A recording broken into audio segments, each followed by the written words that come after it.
you will learn the different notations used in describing or representing sets of real numbers on a real number line.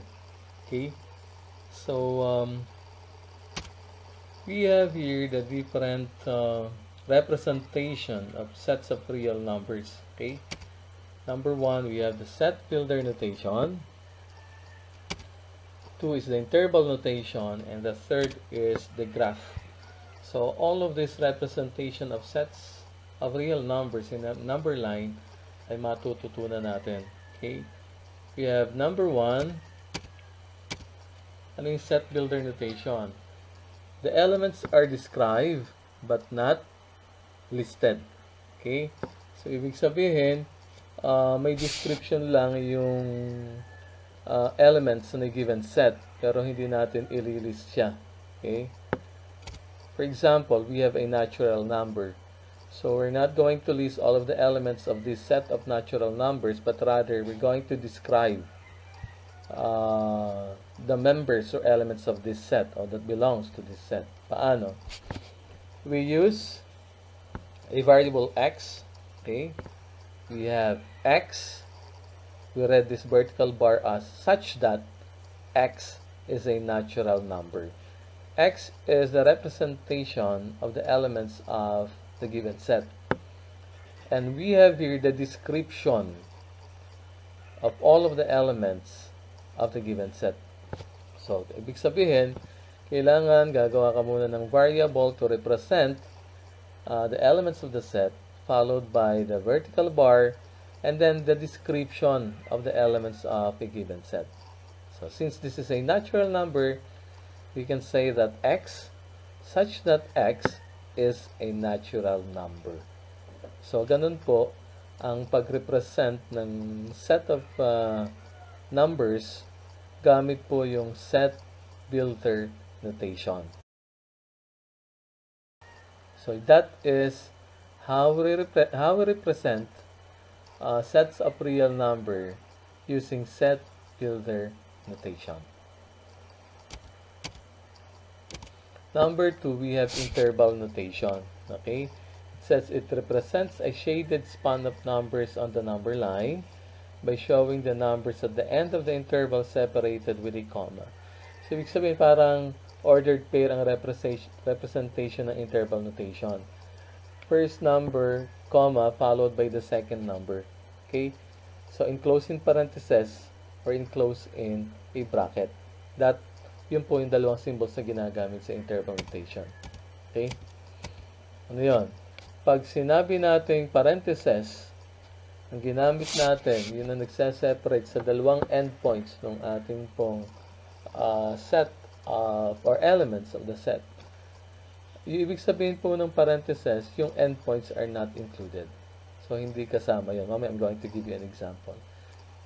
Okay, kapag bracket, the symbol na to, yung endpoints nung interval kasama sa values of or kasama sa elements of the set. Okay? Halimbawa, we have here 0, 2. Ibig sabihin, ang mga elements of the sets nakasama, ang mga elements ng set natin is from 0 to 2. 0 is not included dun sa ating elements of the set, pero yung 2 is included kasi gumamit tayo dito ng bracket. Parenthesis dito, yung 0 hindi kasama sa members of the set. Okay? So, kaya pag parenthesis dito, hindi kasama yung 0. Bracket dito sa kanan, kasama yung 2 na members or elements ng set. We have the second example, negative infinity, 5. Dalawang endpoints natin, parehas siyang parentheses. Ibig sabihin, 5 is not included dun sa elements of the set. Yung negative infinity and positive infinity, as endpoint siya, ay laging parentheses ang ginagamit, hindi ginagamit ang bracket. Bakit? Kasi yung positive and negative infinity are not numbers in the usual sense of the word, so it cannot be equal.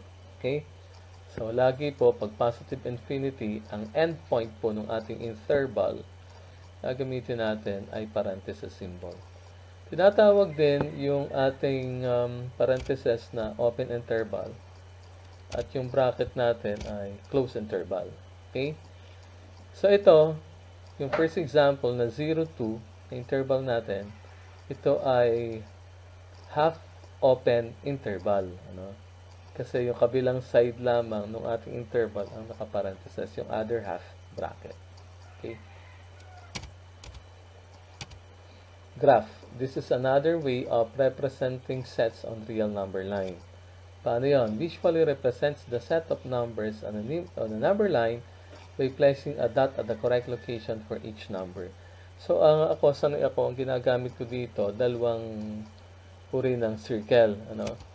Merong hollow circle kapag ang ating pong interval ay open. Ano? Open interval, hollow circle ang ginagamit. Pag close interval, ginagamit ko yung shaded circle. Pero there are examples, there are books na ginagamit lang nila kapag enough yung ating interval dun sa ating real number line.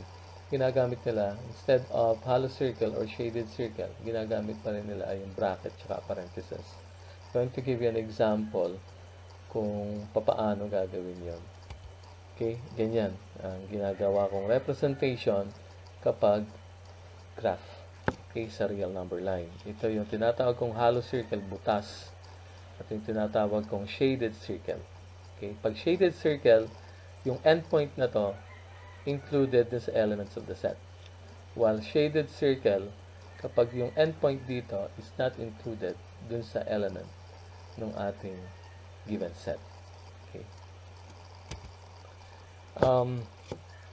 The table below lists 9 possible types of intervals used to describe sets of real numbers. Okay. Suppose A and B are two real numbers such that A is less than B. So, ibig sabihin, B is on the right side on the real number line, while A is nasa left side ni B. Okay? Itong open interval, we have the interval notation A, B. Yung A and B, yung endpoints. Okay? Ng numbers natin sa real number line. Ang equivalent niyang set builder notation ay x such that A is less than x less than B, and the equivalent graph is this one. From A to B, ito yung mga elements niya somewhere here. Yung bold line. Okay, yung bold line. Tapos dito ay parentheses. Ibig sabihin, A and B, hindi siya members o included yung sa set of numbers na tinutukoy natin. Kasi parentheses ang ginamit.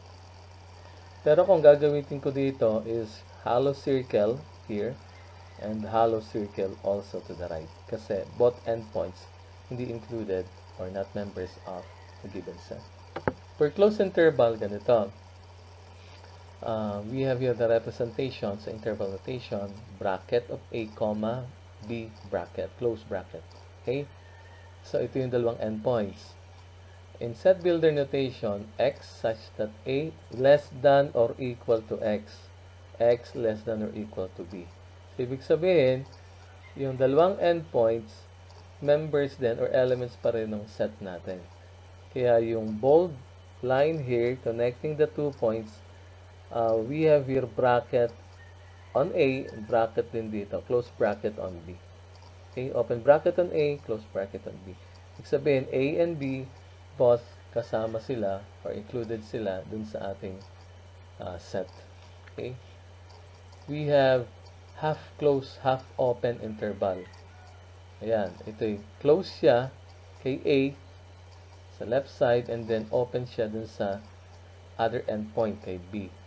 So, in set builder notation, we have x such that A is less than x, less than or equal to x less than B. So, the equivalent graph is close kay A, open kay B. We have here a bold line na yun yung mga elements of the set. And we have other illustration or description on the sets of real numbers. Yan yung mga types of intervals na riyan din. I'm just going to give you this PowerPoint presentation para ma-review lahat yan. Okay? But we're going to proceed now on giving you an example on how are we going to determine the interval notation and the equivalent graph of the following inequalities. Okay?